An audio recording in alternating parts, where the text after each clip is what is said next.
She texted me, "I need space," while I was standing on a steel beam 5 stories above a river.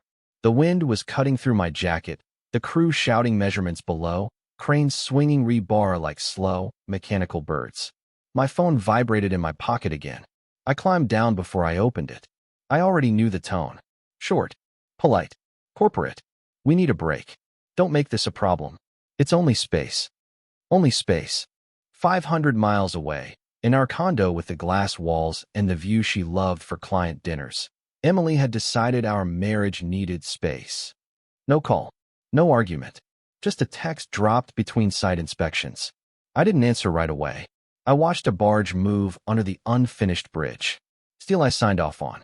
Deadlines I carried. Contracts in my name. Then I typed 3 words. "Fine. Then we're done." I didn't add anger. I didn't ask why. I didn't threaten. I hit send and put the phone face down on the metal railing. It buzzed before I made it back to the trailer. "What do you mean?" I didn't respond. Instead, I opened the cloud folder labeled prenup. Emily had insisted on it before we got married. Clean. Practical. Protective, she called it. Separate assets. Temporary separation clause. Automatic financial restructuring upon written notice. She had just given me written notice. Above the river, the foreman was waiting for my signature. I signed the steel delivery approval first. Then I called my attorney. By evening, I already knew who had filled the space she suddenly needed. It was not a guess. It was a name. Daniel Mercer. I had seen him once on a video call months ago, leaning back in a leather chair behind her while she pitched a rebrand proposal. Late 50s. Silver watch. That calm, bored confidence men get when money answers for them. Emily had called him a huge opportunity. 2 days before her message, my project accountant, Mark, had sent me a routine alert about unusual transfers from our joint account. Large dinners, private car services, a weekend strategy retreat, charged to her business card, but partially reimbursed from personal funds. I had not reacted then. I just asked Mark to forward the statements. Now I opened them again inside the job trailer. Dates aligned too cleanly. Every time I flew back to the site, her networking expenses spiked. Hotel suites at a downtown tower owned by Mercer Development. Wine purchases that did not match her usual taste. I scrolled further. An email confirmation for a private investor dinner. 2 attendees listed. Her name. His. No staff. I did not call her. I did not accuse. I forwarded the documents to my attorney with 1 line. Trigger temporary separation clause. Outside, the crew was pouring concrete into forms I had inspected that morning. It set fast in the cold. My phone buzzed again. Emily's name. "Why are you being dramatic?" she wrote. I closed the trailer door and turned the lock. The next morning, I did not answer her calls.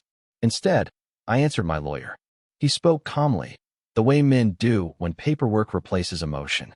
The temporary separation clause required written notice from either party.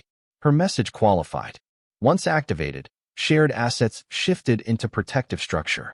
Mortgage responsibility defaulted to the primary signer. That was me. Vehicle titles could be reassigned under the Asset Protection Addendum. Access to the joint operating account would be capped to a pre-agreed monthly figure. Emily had skimmed those pages before our wedding. I had read every line. By midday, I signed the digital authorization. The bank received formal notification of status change. The mortgage was refinanced under my name alone.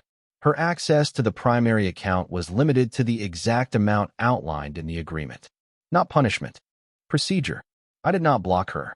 I did not threaten her business. I just followed the contract. While the crew assembled support beams over the river, I booked a return flight for the weekend. Not home. Downtown. My phone vibrated again.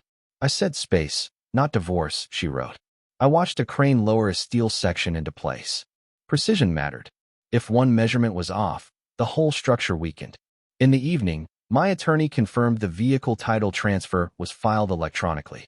Emily sent another message. Daniel thinks you're overreacting. I read that twice. Then I forwarded that screenshot to my lawyer as well. I flew back without telling her. Not to our condo. To a hotel 3 blocks from the courthouse. In the morning, I met my attorney and a notary in a quiet office that smelled like toner and old paper. We reviewed the separation filing. We reviewed the property clause. Because the condo had been purchased under joint tenancy with survivorship rights, but funded primarily from my premarital account. The agreement allowed a forced listing upon activation of temporary separation. Emily had called that clause overkill. I signed the listing authorization. By afternoon, the real estate agent had keys. At the same time, the bank finalized the joint account restriction. She could still access a fixed monthly amount. Her business line of credit, however, required dual approval for increases. My name was still on it. I did not remove it. I just stopped approving extensions. My phone stayed face down most of the day. When I finally looked, there were 14 missed calls. Her messages shifted tone. Why is the car title showing pending transfer? Why did the bank call me about status change? Then the one that told me the structure had shifted. Daniel is asking questions. What did you file? I did not answer. Instead, I drove past our condo building. The realtor's lockbox was already on the door. By evening, Daniel Mercer understood this was no longer private. He did not call me. Men like him rarely do. They send signals. One of those signals came through Emily.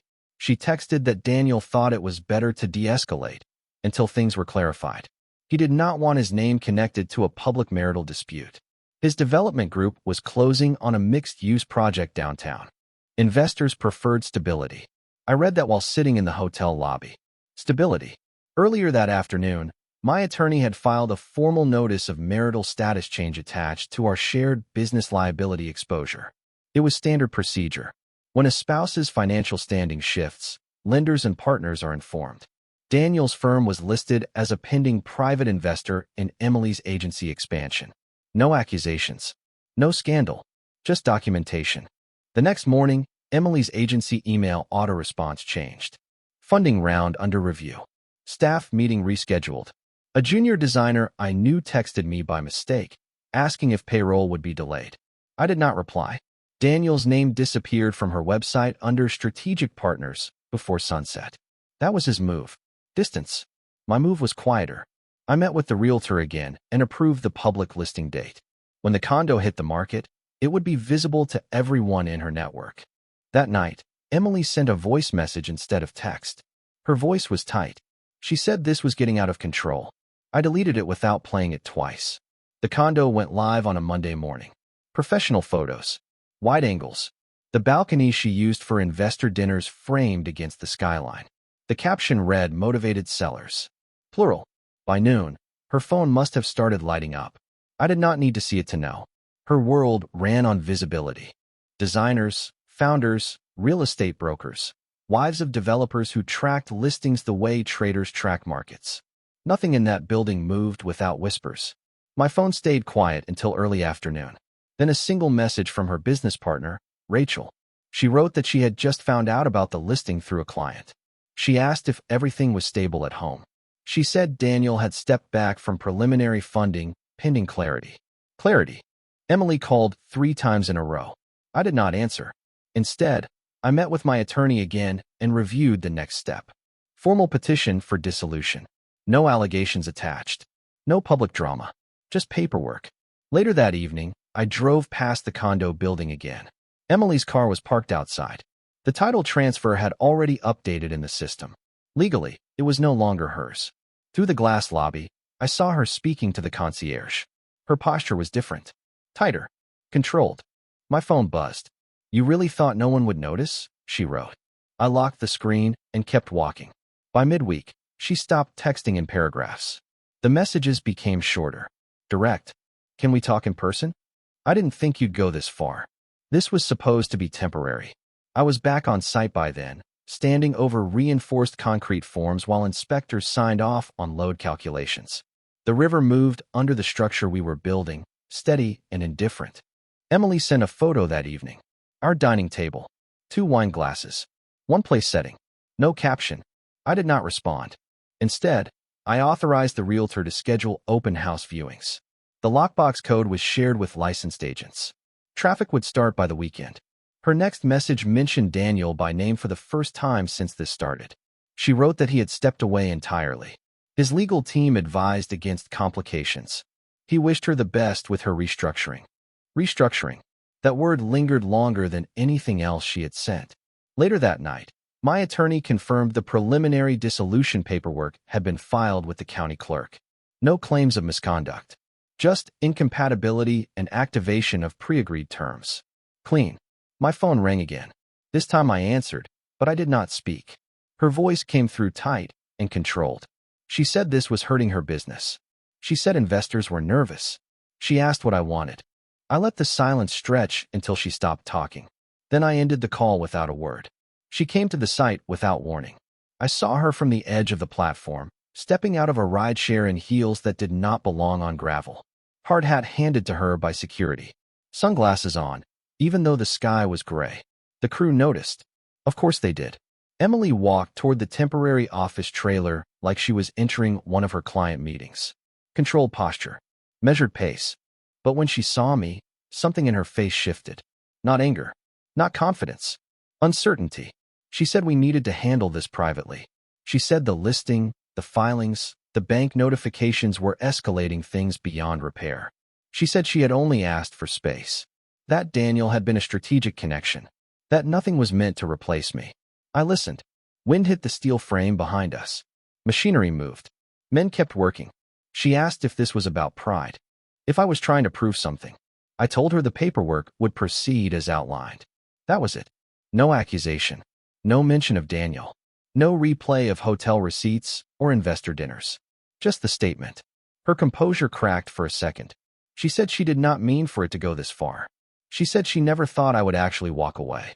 I corrected her once. I said I was not walking away. I was formalizing what she asked for. Security approached, gently reminding her visitors needed clearance beyond the office area. She looked at me like she expected one more sentence. I gave her none. The open house drew more traffic than I expected. Young couples, investors, a broker from another building down the block. Photos of our living room started circulating on local property feeds. The skyline behind the balcony became a backdrop for speculation. Emily stopped posting on her agency's social accounts. Rachel's name appeared alone on a press release about a scaled-back, operational reset. 2 junior designers updated their profiles to open to work. Daniel Mercer's firm announced a different partnership with another boutique studio across town. Clean pivot. I signed the next round of documents electronically from the site trailer. Mediation date scheduled. Asset division aligned with the prenup. No disputes filed. That evening, Emily sent a message without accusation. I didn't mean like this. No strategy language. No investor tone. Just that. I did not answer immediately. Instead, I transferred the remaining balance from the joint account into the escrow structure outlined in the agreement. Transparent. Documented. Lawful. Later, she sent another message. I thought you'd fight for us. I read it while watching welders seal a joint on the bridge span. Sparks fell into the dark water below. I typed back 3 words. I respected your request. No more. No less. Her typing bubble appeared. Disappeared. Appeared again. Then nothing. The next morning, my attorney confirmed the court had acknowledged receipt of the full filing package. It was moving forward whether she was ready or not. She sent the last message on a quiet morning while I was reviewing final inspection notes. I made a mistake. No business language. No strategy. No mention of Daniel. Just that. The condo went under contract the same day. Above asking. My attorney forwarded the update along with the projected distribution sheet. Clean numbers. Clean exits. Emily called once more. I stepped away from the crew before answering. Her voice was different now. Slower. She said the agency was downsizing. She said Daniel had cut communication completely once the filings became public record. She said she thought asking for space would keep me available while she explored an opportunity. She did not expect the structure to collapse. I did not ask for details. She said she was willing to cancel everything. To fix it. To rebuild. I let her finish. Then I told her the sale would close as scheduled. The legal process would continue unless formally withdrawn by mutual consent. I said if there was ever going to be anything again, it would not be built on space or silent negotiations with other men. There was a long pause. I gave her the only sentence that mattered. I didn't disappear. I just stopped showing up where I wasn't respected. When I hung up, the bridge behind me was fully connected from one side of the river to the other. I signed the final inspection form and walked back to work.